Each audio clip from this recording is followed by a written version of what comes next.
today, it's roughly 12% of the GDP of Bahrain, the whole sector. So it's a very critical part of the economy. You see where there's their production, typically it's where there's competitive energy, and also you see where there's the opportunity to build scale and logistics. The GCC is producing 5.5 million tons roughly today.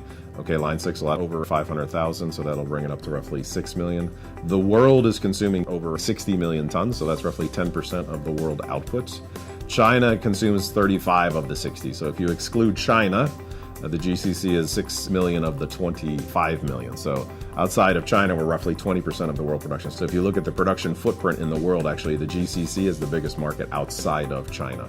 So again, it's rapid growth, and if you look, a lot of it's being consumed in the GCC, and a lot of it's being exported. Okay, so when you look at GCC smelters, once we do line 6, that'll take us to 1.5 million tons. This will make Alba the biggest single-site smelter in the world. In the GCC, again, we have around 6 million tons of production with line 6.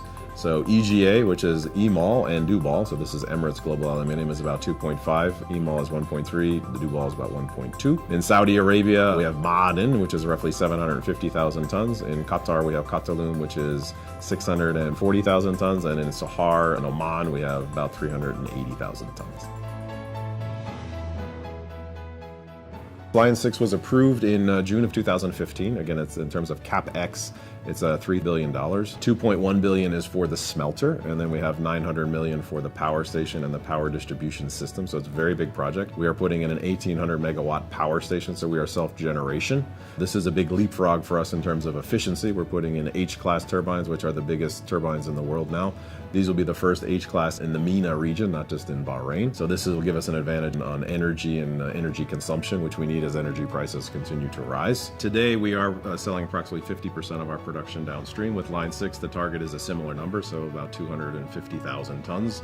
We're assuming we'll go downstream to further development. If you look today, our metal goes in lots of different places. So we sell to a rolling mill, we sell to a cabling company, we sell to a company that makes paints and powders, we sell to a company that makes alloys. You have the downstream around you, and so you have the metal around you. So if you're a downstream customer, you save on the logistics costs, you save on the melting costs. So you have the opportunities to feed into Saudi Arabia. Our logistic advantage, we're right next to Saudi Arabia. We have a bridge, it's very easy to go back and forth. Saudi Arabia is growing rapidly. So there's probably some opportunities, whether you set up in Bahrain or Saudi, again, in terms of metal or in terms of aluminium, to help. Construction, manufacturing, all those things are very much growing based upon the demographics of the region.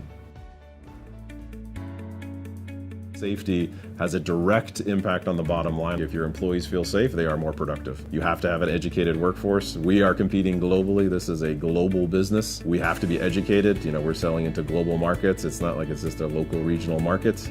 And we're putting in new technologies that are typically from other countries. So the education levels is very critical. In Bahrain, we have great education system. I think that people are very well educated. I think there's a big advantage. The newer smelters are much better, so we should be more encouraged to put in new smelters and maybe close down some of the older inefficient smelters. These are smelters run for a long time. So to encourage more new smelters would obviously help in terms of environmental friendliness. So in terms of cost, when we talk about cost cutting, it's all things. So it's improvement in productivity. So a big one would be energy consumption. We want to reduce energy consumption because, obviously we reduce energy, we save. We also want to increase production with the same assets. So by doing that, we get the gain on the production. And in terms of maintenance and efficiencies, you do look at this. It's not saying cut it, but can you do it better? Can you do it faster? Can you do it cheaper? Savings on freight, logistics, bigger ships, buying more from a region where the freight is, it's closer to you, it's cheaper. So it's not just cutting cost. It's really cost optimization, performance optimization. When you look at Bahrain's Vision 2030, obviously this is the vision of the Crown Prince and the country. This is economic growth, development. Line 6 and the aluminium sector, I believe, are a big part of this. Line 6 is specifically mentioned in the Vision 2030.